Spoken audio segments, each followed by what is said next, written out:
All right, now the alpha's gone from the side of the house. We've got an empty spot to fill. We've got a steering wheel. We've got a truck and trailer on the way.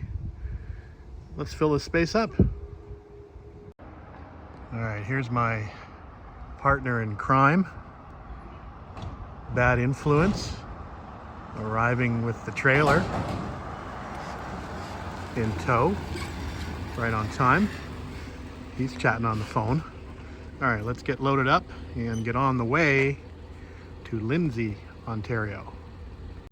Okay, the last time we were here, it was minus 22 degrees Celsius. Now it's minus 15. Now it's plus 15 degrees Celsius, so a little bit better weather to come pick up the car this time. So still covered, which is a good thing. There's a TR6 in the way, so we can't get it out at the moment.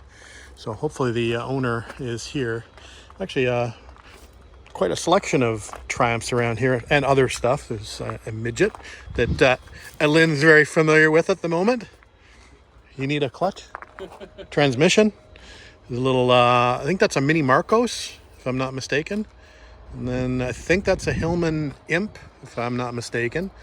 And what's this guy here? Mini Clubman, I think. Another Spitfire, Jaguar, MGB. Who knows what this is?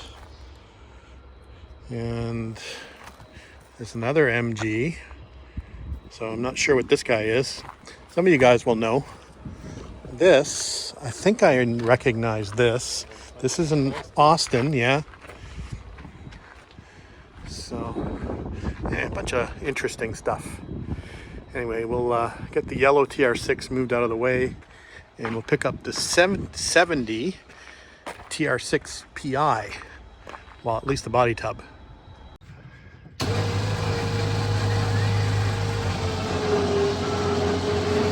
Turn! Don't want to dent my front fender.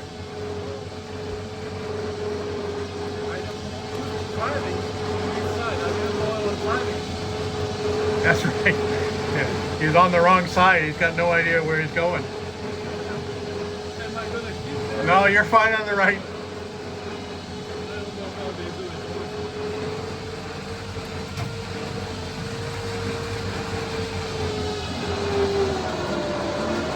Come to the right a little bit. In English, British format is right.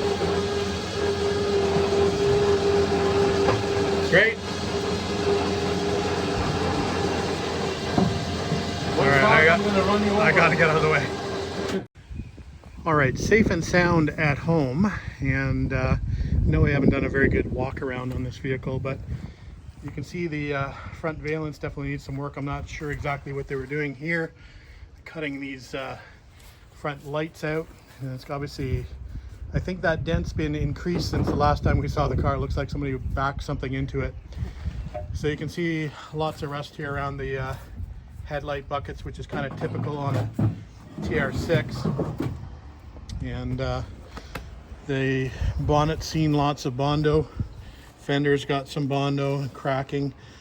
Again, some big dents and brazing in here.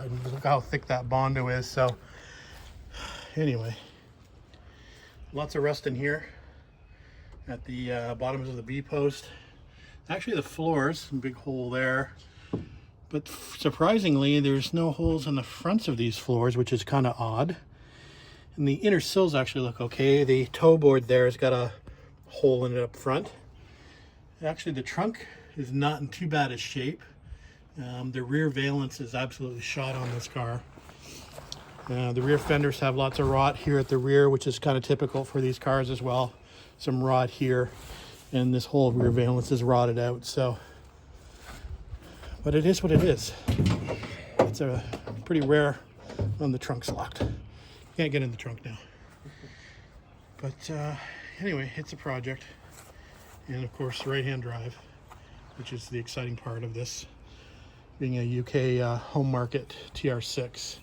It is a 70. It was originally signal red, if you haven't watched any of my previous videos. What's the engine bay look like? So, Opens the wrong way. yeah.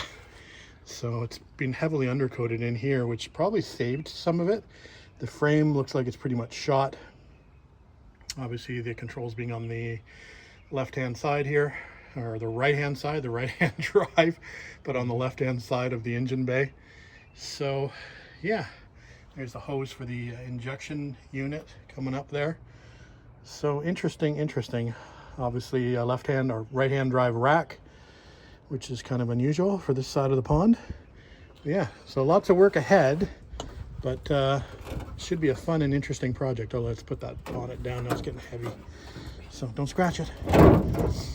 So it'll sit beside the house for a little while anyway. We'll probably start stripping the fenders off this at some point in the near future, and probably taking those wheels off and putting something else on while it's in storage outside here.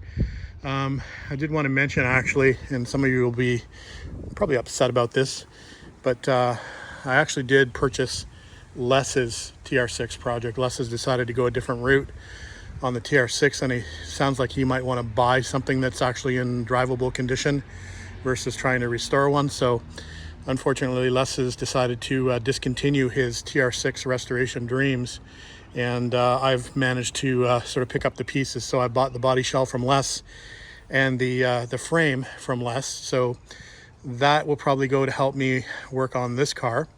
So that should give me a little bit of a step forward as far as panels are concerned, because the fenders on the other car had already been body worked and are in good shape.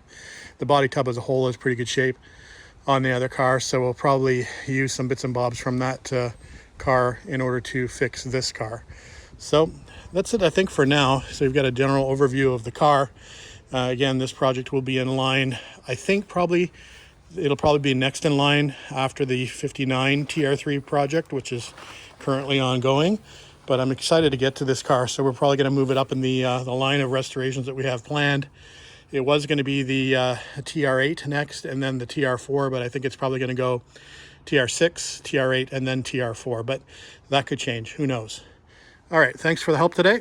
Thanks for helping push, pull, prod.